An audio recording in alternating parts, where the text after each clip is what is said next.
നമസ്കാരം. ഭരണത്തിലേറാൻ സർക്കാരിനെ കുറ്റം പറഞ്ഞ് നടക്കുന്നതൊക്കെ കൊള്ളാം പ്രതിപക്ഷ നേതാവ്. പക്ഷേ ഈ നടത്തമൊക്കെ നടക്കുന്നതിന് മുമ്പ് സ്വന്തം കൈകൾ ശുദ്ധമാണോ എന്നൊന്ന് ചിന്തിച്ചു നോക്കണം. നേതാവിന് ഓർമ്മയുണ്ടോ എന്ന് അറിയില്ല. പുനർജനി പദ്ധതി മറക്കാൻ ഇടയുണ്ടായില്ല. പുനർജനി പറവൂർന്ന് പുതുജീവൻ പദ്ധതിയുടെ ഭാഗമായി എളന്തിക്കര ശാരദാ വിദ്യാമന്ദിർ ട്രസ്റ്റ് ഭൂരഹിത ഭവനരഹിതർക്കായി കെട്ടിട സമുച്ചയം നിർമ്മിക്കുന്നതിനായി വിട്ടുകിട്ടിയ 15 സെന്റ് ഭൂമിയിൽ 12 കുടുംബങ്ങൾക്കായി ഹാബിറ്റാറ്റ് ഫോർ ഹ്യൂമാനിറ്റിയുടെ സഹകരണത്തോടെ നിർമ്മിച്ചു നൽകുന്ന കെട്ടിട സമുച്ചയത്തിന്റെ കല്ലിടൽ കർമ്മം നിർവഹിച്ചിട്ട് 4 വർഷം കഴിഞ്ഞു. ഇട്ട കല്ലിന് അല്പം വളർച്ച കുറവാണ് ഉള്ളത് എന്നാലും 2 നേരം നനച്ച വളർന്ന് ഫ്ലാറ്റ് ആയിക്കോളും. കിടപ്പാടം ഒരു മനുഷ്യന്റെ അവസാന പ്രതീക്ഷയാണ്. അത് കെട്ടി ഉയർത്താനാണ് LDF സർക്കാർ ശ്രമിച്ചത്. ഇനിയും തുടരുക തന്നെ അത് ചെയ്യും. വീടില്ലാത്തവർക്കുള്ള ഭവന പദ്ധതിയുമായി മുന്നോട്ട് പോകുന്നുണ്ട്. ആരെയും സർക്കാർ വഴിയിൽ ഉപേക്ഷിക്കില്ല. നിങ്ങൾക്ക് വേണ്ടി മുദ്രാവാക്യം വിളിക്കുകയും പോസ്റ്റർ ഒട്ടുകയും ചെയ്യുന്ന പാവ ജനങ്ങളെ പോലും നിങ്ങൾ പറഞ്ഞു പറ്റിക്കുകയല്ലേ ചെയ്യുന്നത്.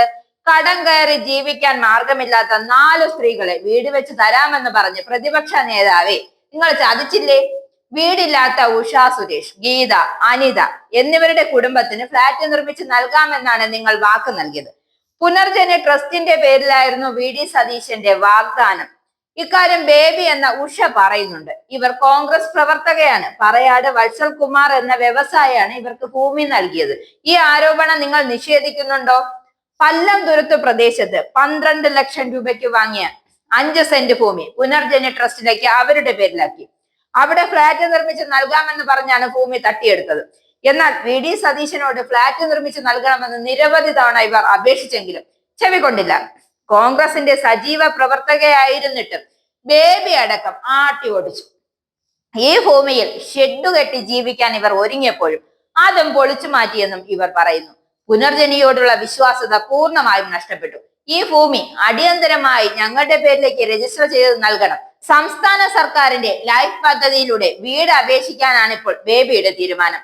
മുഖ്യമന്ത്രിയെ നേരിൽ കണ്ട് കാര്യങ്ങൾ പറയുമെന്നും ബേബി പറയുന്നു. സതീശന്റെ പുനർജനി പദ്ധതിയെ കുറിച്ച് നേരത്തെ നിരവധി പരാതികളാണ് ഉയർന്നത്. 2019 ഫ്ലാറ്റ് നിർമ്മാണം എന്ന് പറഞ്ഞ് 4 കല്ലിട്ട് 4 വർഷം കഴിഞ്ഞിട്ടും അവിടെ ഫ്ലാറ്റ് ഉയർന്നില്ല. പുനർജനി പദ്ധതിയുമായി ബന്ധപ്പെട്ട് നൽകുന്ന വിജിലൻസ് അന്വേഷണം പുരോഗമിക്കുകയാണ് ഇപ്പോൾ. പക്ഷെ അതിനെ കുറിച്ചൊന്നും പ്രതിപക്ഷ നേതാവിന് ഓർമ്മയില്ല. വയസ്സും പ്രായവും ഒക്കെ ആയില്ലേ, ഓർമ്മക്കുറവുണ്ടാവും.